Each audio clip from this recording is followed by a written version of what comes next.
Here we are on the medial side of the antebrachial region, so what you would call your forelimb or forearm. And here's the little paw up here for reference.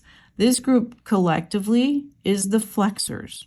So when these contract, that's going to bring the paw down, or kind of like this.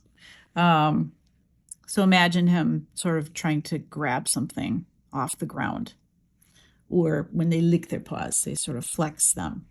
When I stretch that back out, you can see that these muscles stretch. So we know that when they contract, that's going to bring that paw down. So the flexor group is broken down into these four muscles that we're going to study. This first one here is more of a pronator, which causes if you were standing with your arm parallel to the ground, it would cause your hand to face the ground.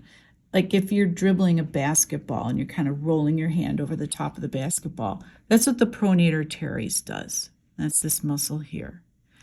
Then we've got our flexor carpi radialis, because once again, we've got a landmark.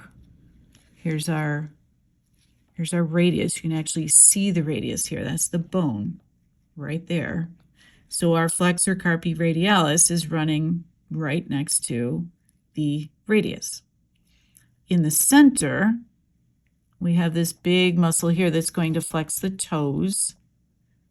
That's our flexor digitorum profundus, big, broad muscle here. And then most lateral is our flexor carpi ulnaris, because it's running next to our ulna, which is deep down inside here. So there's our flexor carpi ulnaris, that's with the red pin. Flexor digitorum profundus is the yellow pin. Flexor carpi radialis, this is this one.